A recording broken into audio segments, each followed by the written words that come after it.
the people of Portlaoise, you know, your fellow county men and women. Yeah.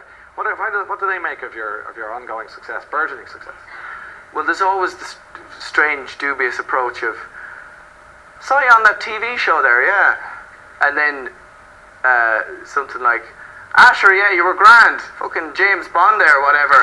Anyway, you having a pint? And then it's back to the same old chat. So I think, you know, it's all relative. I don't think they keep you grounded. I think it's probably one of the things. I suppose, yeah.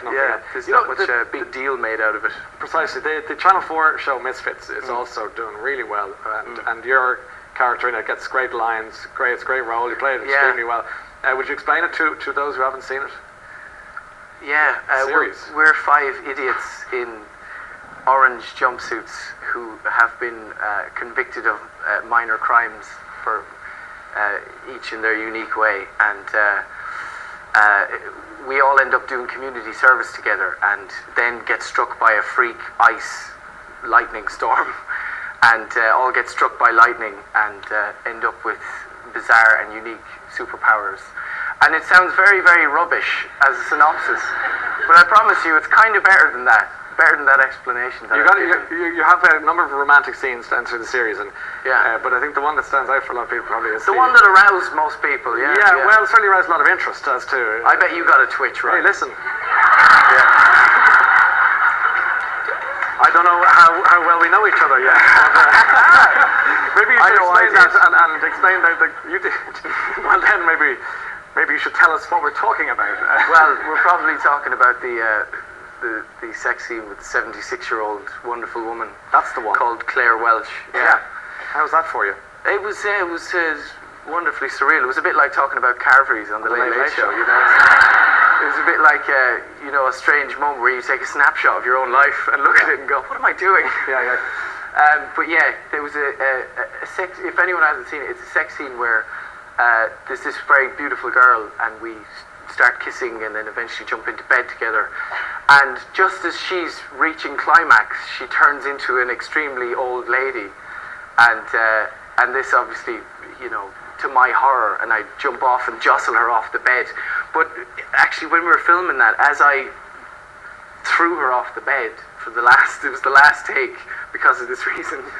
But she hit the nightstand quite hard, and she did it. I mean, she did a sideways somersault and just boshed her head off the nightstand, and I ended up with a very, very superficial cut on the back of her head.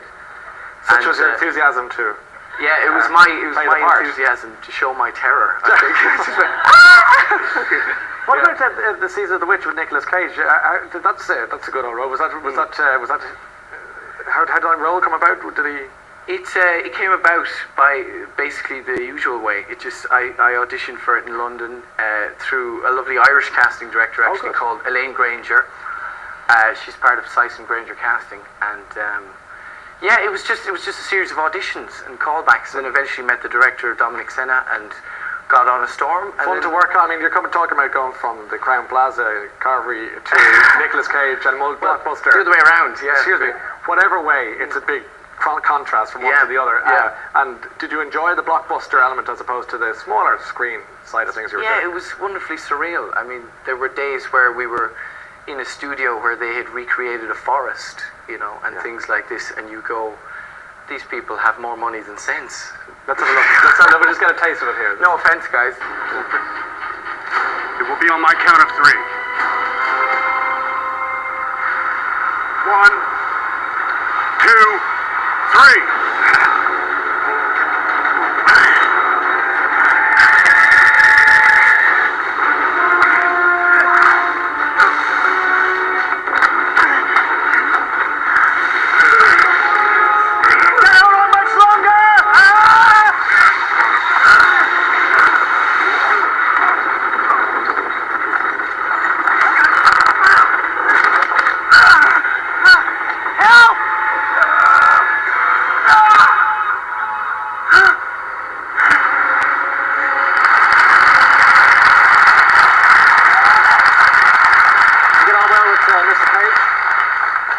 Did you get on well with Nicolas Cage? Yeah. I mean, we spent 3 very intense months together. You know, we were basically thrown together out in the very, very cold Alps, and then very, very cold wilds of Hungary. So yeah, it was either that or just not get on with each other.